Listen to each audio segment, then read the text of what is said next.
Our next topic is a brief history of HTML. तो जो HTML है वो किसने डेवलप की?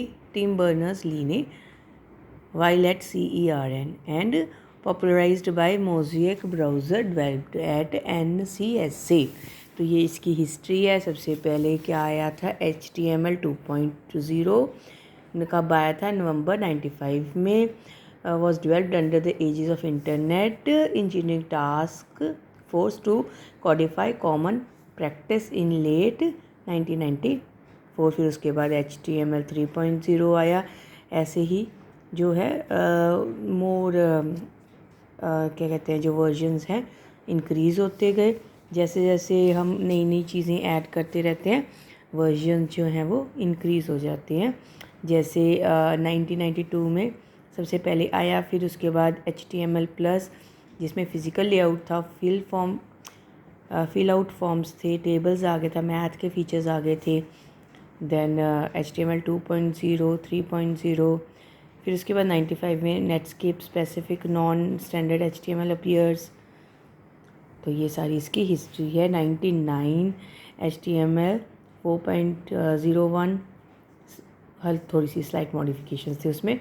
2000 में XHTML आया जो कि एक XML वर्जन ऑफ HTML था.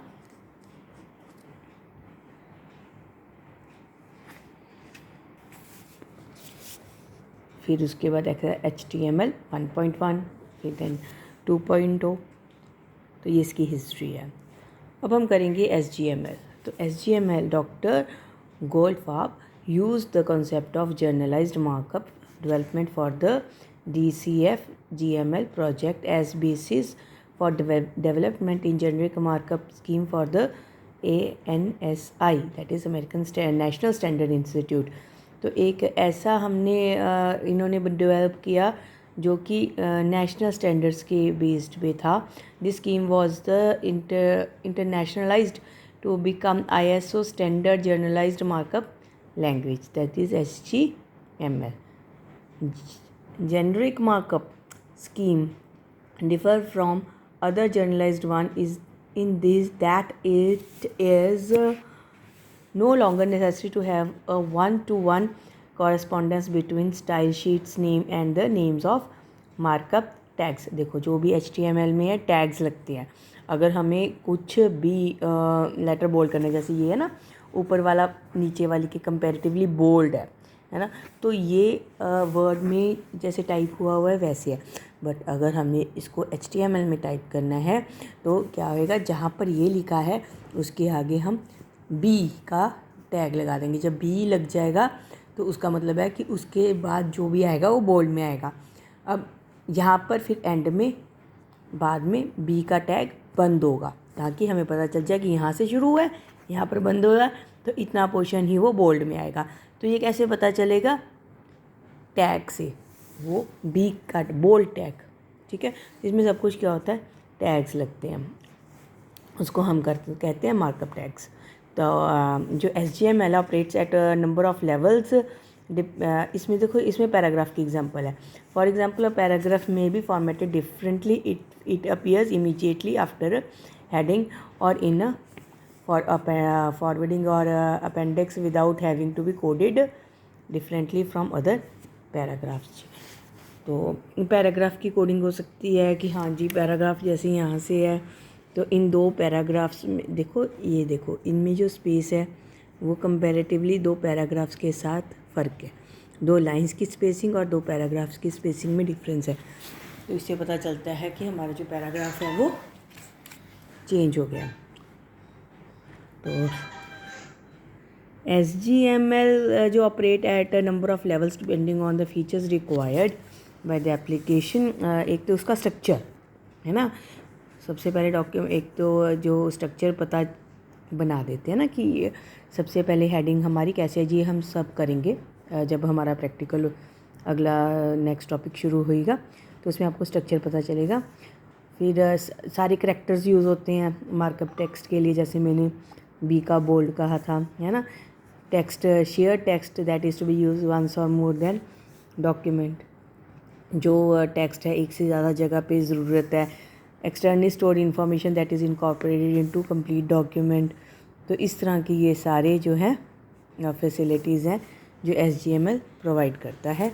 तो इसका जो स्ट्रक्चर है coded details features and formally defined is setup markup declaration that forms a DTD यानी डॉक्यूमेंट टाइप डेफिनेशन।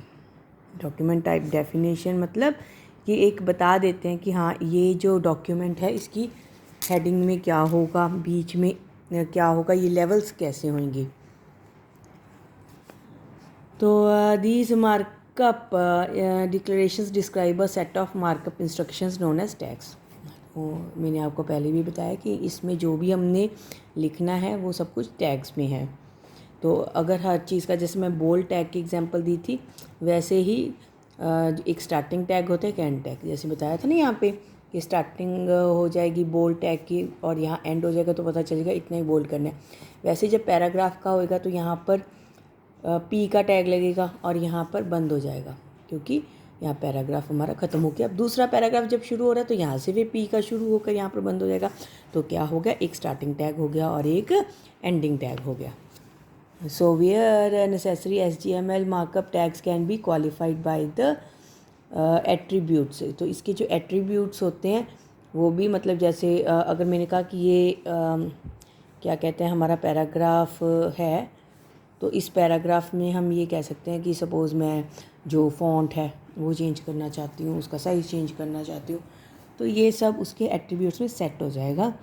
तो अभी हम इसकी थ्योरी कर रहे हैं, ठीक है। जब हम प्रैक्टिकल करेंगे तो आपको खुद पता चल जाएगा कि टैग्स हम कैसे लगाते हैं और उसके एट्रीब्यूट्स हम कैसे डिफ़ाइन करते हैं। तो cross refer two elements identified by the unique identifiers, recall external store data, बाहर से कोई डाटा को अंदर हम इम्प्लीमेंट कर सकते हैं, indicate the role of associated element. तो ये सारी हम चीज़ें उसमें करेंगे।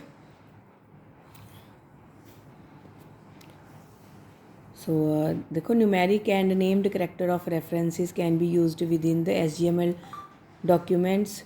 न्यूमेरिक भी और करेक्टर वाइज भी हम यूज़ कर सकते हैं। तो request character that are not included in word processor character sets. कई बार ऐसा होता है ना कि कुछ करेक्टर्स होते हैं जो हमारी टाइपिंग जो कीबोर्ड में अलग होते हैं उससे, तो वो भी ये सपोर्ट करता है। तो इतना वाइड है SGML। तो it also provides ways of declaring shortcuts to the document markup. Amount of markup that needs to be entered and transmitted can be reduced by omitting markup tags that can be implemented by the use of other tags. Using special short forms of tags, using shorthand references to identify entities that contains markup tags. So these techniques make it possible to reduce amount of markup required in the SGML coded file to a minimum। तो ये हमारे जो है ये users SGML में hardly notice the तो जब हम जैसे आप वर्ड तो यूज़ करते ही हो, आपको सबको यूज़ करना आता है वर्ड। तो जब आप वर्ड यूज़ कर सकते हो तो आपको SGML में भी दिक्कत नहीं आएगी, ठीक है। The main difference will be that the set of tags, buttons that are permitted or active at the particular point in HTML document will be restricted to the set that is defined for containing element in the document type definition। वहाँ बस इतना है कि word में जो आप type करते हो वो जो आपका जैसे भी ये जैसे पूरा का पूरा डॉक्यूमेंट ऐसे ही टाइप कर देते हो। बट SGML में जब आप टाइप करते हो तो ये बताना पड़ता है उस DTD जो है हमारा डॉक्यूमेंट टाइप डेफिनेशन, उसके हिसाब से करना पड़ता है कि जैसे ये पूरी की पूरी जो है बॉडी के टैग में है, बॉडी के टैग में अंदर ये हमारा पैराग्राफ स्टार्ट हो गया, पैराग्राफ के बाद हमारे ये बुलेट स्टार्ट हो गए। तो इसका एक फॉर्मेट होता है, उसके अकॉर्डिंगली हम इसमें टैग्स लगाते हैं। तो इसके साथ हमारा ये SGML का कंप्लीट हो गया है। Okay, I hope you all will get it and definitely make the assignment. Thank you.